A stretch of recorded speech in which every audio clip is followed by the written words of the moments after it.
네, 반갑습니다. 하와이비치입니다. 선별된 좋은 리포트를 함께 읽어보고 분석해보는 시간을 갖고 있습니다. 오늘 가져온 리포트는 팅크웨어인데요. 오늘 상상인증권에서 이소중 연구원 그리고 RA 권노희 RA께서 적어주신 글이고요. 요것만 가져온 건 아니고 최근에 또 이제 7월 2일인가요? 그때 기준으로 해서 김학준 연구원님께서 키움증권에서 이제 발행을 해주셨는데 요거를 이제 같이 보면서 최근에 어떻게 시장에서 팅크웨어를 보고 있는지 체크해보고 앞으로 어떻게 어떤 포인트를 보면서 팔로우업을 해가면 좋을지 말씀을 좀 드리겠습니다. 시작하기 앞서서 매수매도 추천은 아니라는 점 말씀드리고, 그리고 계속 이제 이렇게 리포트가 하나하나 나오지만 이게 이제 결국 창작자들이 여러 방면에서 뭐 생각을 해보고 여러 앵글에서 점검을 해보고 이런 리포트들이 나오기 때문에 이런 것들을 좀 같이 생각을 해봤으면 좋겠어요. 어떤 거를 강조하고 싶은 건지, 어떤 걸 조심하라고 얘기하는 건지, 그런 거 파악해 보셨으면 좋겠습니다. 7월 29일 거 먼저 체크를 해보면 성장 동력의 핵심은 로보락이라고 했고요. 이때는 이제 역대급 실적 횡보, 이렇게 나왔죠. 그래서 날개 달린 로봇 청소기 여기가 먼저 나옵니다. 그래서 여기서는 이제 블랙박스를 먼저 얘기했는데 결국 성장 동력의 핵심은 로보락이다, 이렇게 얘기를 해요.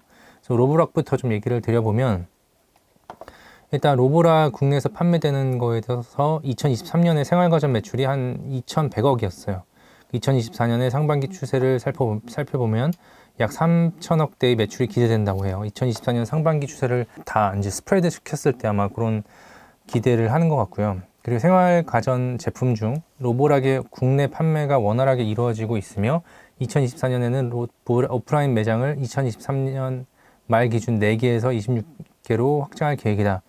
그래서 지금 생활가전 쪽에서 이제 로보락 매장이 이제 작년 말 기준으로 4개에서 올해 26개까지 확장된다는 거예요. 그래서 그 백화점 같은 데 가보면 이제 로보락 그 매장이 이제 하나둘씩 생겨나고 있는 거 보실 수 있을 텐데요. 2024년 4월에 신제품이 출시됐고 국내 점유율은 한 43% 정도라고 보고 있습니다. 근데 이제 로보락 점유율이 이렇게 높으면 이제 그만 성장이 꺾이겠다 이렇게 생각할 수 있는데 지금 침투율 자체가 10% 중반밖에 안 돼요. 그래서 이런 거를 감안했을 때 성장 여력이 크다라고 보는 거고요.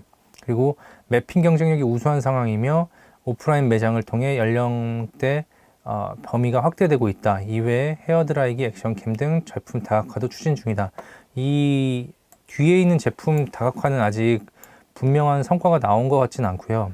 다만 이 침투율이 한 10% 중반대에서 한 20-30%까지 갈 때는 성장이 꽤 많이 되는 구간이거든요. 보통은 뭐 1-2%대에서 10%가 굉장히 이제 성장률 높은 구간이라고 보고, 보통 침투율이 20에서 30%까지는 성장을 굉장히 높게 한다라고 판단을 하고 있어요. 그래서 이 점유율도 유지되고 있는 상황이고, 해서 이게 성장 동력이 될 거다라고 말씀을 하셨고, 첫 번째 이제 키움에서도 첫 번째 문단에서 말씀하신 게 이제 S8 그리고 맥스 V 울트라, 그래서 이게 이제 최근에 나온 거죠. 최근에 나왔는데 이게 성능이 되게 좋다고 해요. 그래서 이게 앞에서도 매핑 기능이 강화됐다고 하는데 이 매핑 기능이 되게 좋아졌더라고 저도 이제 후기로 이제 확인을 하고 있고 그리고 이제 그 오물이 있는 데나 이제 더러운 곳을 한 번 더 이렇게 청소를 한다거나 이런 기능도 좀 더 강화가 됐다고 해요. 그리고 특히나 중요했던 게 이제 과거 최신 신제품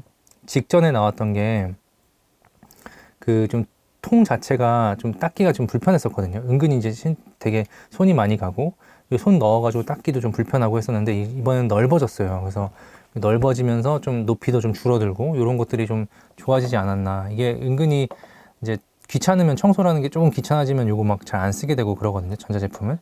근데 그런 것들을 좀 개선시키면서 경쟁사들을 좀 어떤 뭐랄까요?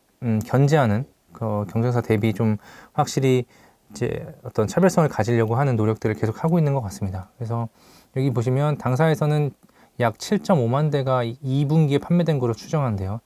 그래서 7만 5천 대니까 이게 이제 계속 커지는지 한번 봐야 되는데 올해 연간 전체적으로 25만 대의 로보락 제품이 판매될 거로 전망된다. 그래서 이게 그 신제품 출시도 예정되어서 있어서 ASP도 계속 상승할 것으로 전망한다. 그래서 여기 보시면 다만 백화점 등 오프라인 채널 다양화에 따라서 작년 생활과전에서 기록했던 OPM 18%보다는 소폭 감소할 것이다. 이게 여기랑 연결되는 거죠. 아까 오프라인 매장이 좀 확대된다고 했는데, 26개까지 확대된다고 했는데, 이게 또 처음에 이제 첫 해에서 비용으로 좀 나갈 거라는 점을 키움에서 이제 언급을 하고 있어요. 그러니까 비슷한 리포트 같지만 조금 더 앵글이 다르죠. 각각에서. 그래서 이런 거 좀 염두에 주셨으면 좋겠고, 가장 또 본업이자 어떻게 보면 잘 돼야 되는 부분이 블랙박스 사업인데, 이게 지금 생각보다 이렇게 성장을 못하고 있어요. 그 이유는 아마도 BMW 쪽 계약을 하고 나서 BMW 쪽에서 계속해서 신차가 잘 팔리고 하면서 좀 커지고, 그래도 고객사도 더 확보가 돼야 되는데, 지금 22년 7월 BMW향 B2B 독점 계약이 개시되었으며 향후 신규 고객사가 확보될 경우 유의미한 이익 성장이 기대된다. 근데 지금 이 말은 결국 유의미한 이익 성장이 기대가 안 된다는 얘기죠. 어떻게 보면.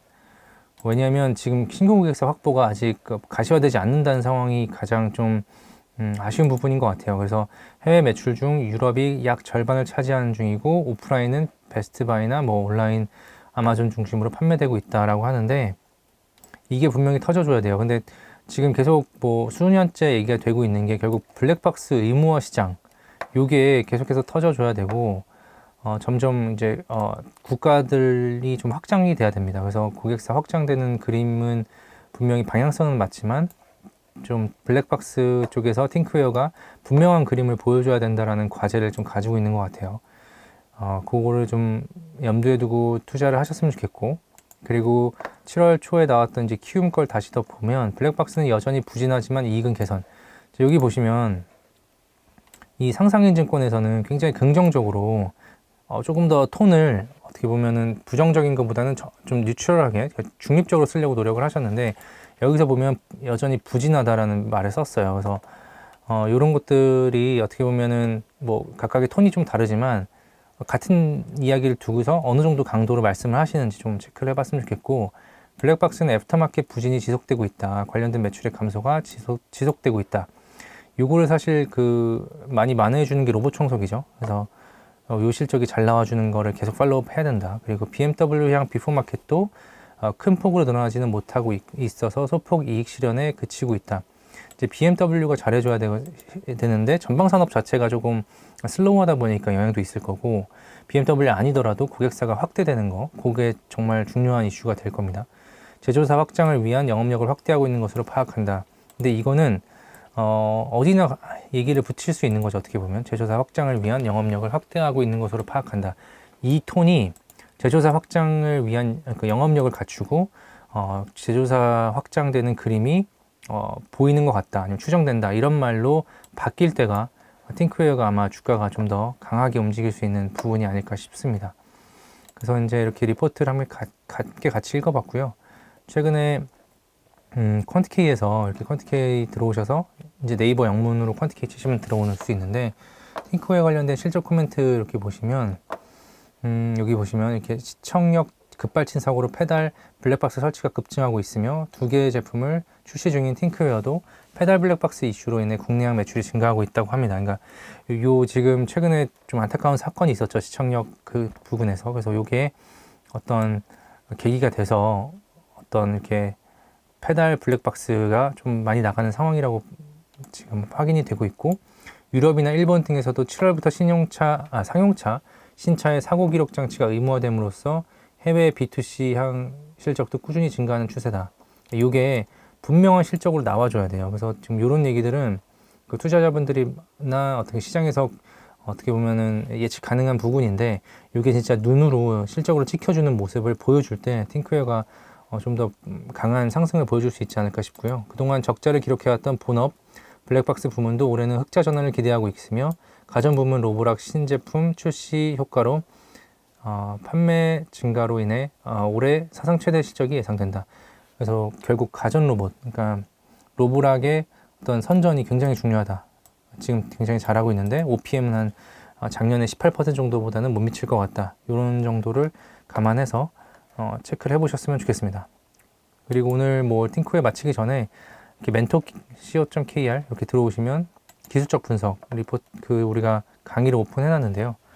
이렇게 보시면은 결국 그 주식의 펀더멘탈도 중요하지만 이렇게 조정 구간일 때 어떤 기술적 반등 구간에서 반등이 나올지, 그리고 어느 구간에서 다시 한번 조정이 나올지, 이런 것들에 대한 판단을 하기 위해서, 그리고 누구보다도 좀 더 저렴하게 사고 조금 더 비싸게 팔 수 있는 그런 어떤 기술적 분석이라는 툴을 좀 익히셨으면 하는 의도에서 이 강의를 오픈했으니까요. 한번 잘 참여해 보셨으면 좋겠습니다. 그리고 마지막으로 뭐 좋은 리포트 계속 선별해서 함께 읽어보고 분석해보는 시간을 가질 생각이고, 댓글이나 피드백 주시면 그거에 맞춰서 방향을 한번 설정해 보겠습니다.